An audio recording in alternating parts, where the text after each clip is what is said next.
Hari ini saya menonton akhirnya Barreskrim membebaskan Kamarudin, sesuatu yang membanggakan karena dari pagi kita mengikuti pemberitaan di televisi, di media sosial, begitu tegangnya, bahkan ratusan orang pengacara dari beberapa wilayah, ada dari Bali, dari Jawa, bahkan dari Sumatera, dari Balige, dari Siborong-borong, ada yang hadir menyemangati bahkan mendukung Kamarudin Simajuntak ketika dia ditersangkakan karena membela kliennya. Ini sesuatu yang menarik. Di beberapa hari ini juga saya berbincang tentang Kamarudin ini, tapi jujur inilah kenyataan. Seperti di awal saya sudah sebutkan, orang besar itu pasti banyak yang sukai, banyak yang membantu dia, tetapi terlalu juga banyak yang tidak suka dengan dia. Bahkan orang-orang Batak yang pengacara banyak yang cemburu dengan ketenaran dari Kamarudin ini.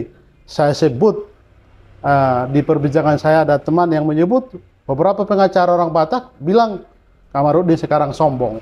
Bahkan ada yang menuduh dia sekarang berubah. Tapi paling tidak kita bisa lihat betapa orang-orang yang terpanggil membela Kamarudin karena melihat bahwa apa yang dilakukannya satu fenomenal. Ini satu hal yang menarik.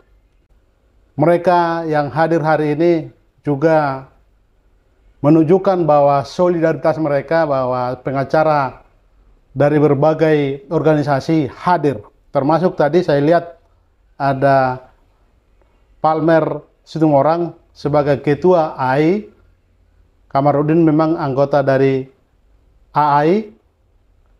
Sekilas tentang Kamarudin ini saya mungkin tidak kenal lebih dalam dari orang lain, tapi saya tahu banyak hal yang bisa kita tiru dari kehidupannya. Misalnya satu hal yang membuat saya juga bangga dengan dia, dia menceritakan bagaimana dia kemudian menikah dengan istrinya. Dulunya dia sebelum pengacara adalah seorang marketing atau sales, penjual ala-ala produk. Lalu dalam satu waktu malam-malam di daerah Jatinegara, ini kesaksian dia pada saya waktu saya wawancara. Lalu ada laki-laki ingin mengerebuti seorang perempuan gadis yang saat itu malam-malam berteriak minta tolong. Lalu dengan sigap seorang laki-laki Kamarudin waktu itu menghampiri dan melawan laki-laki yang mau memperkosa dan akhirnya dia bisa selamatkan, dan perempuan itu minta diantarkan ke rumah orang tuanya. Lalu dia antar ke rumah orang tuanya di daerah Jakarta Timur, tepatnya di daerah Kalisari di Pasar Rebo.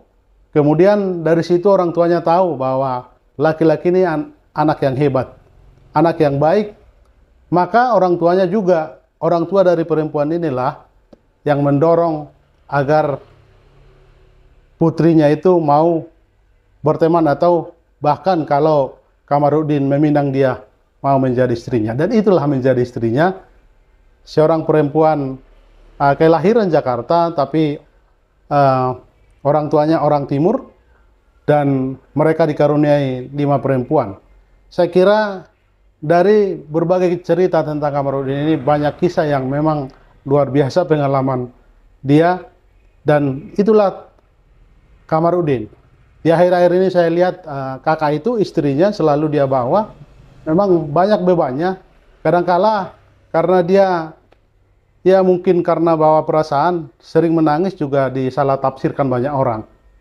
Tapi ini menarik karena seorang pembela, seorang advokat yang berjuang, ditunjukkan bahwa dia mendapat dukungan dari berbagai pihak, teman-teman pengacaranya. Ini bukti bahwa masih ada harapan penegakan hukum di Indonesia. Saya kira itu dulu menanggapi tentang berita tentang Kamarudin hari ini. Terima kasih.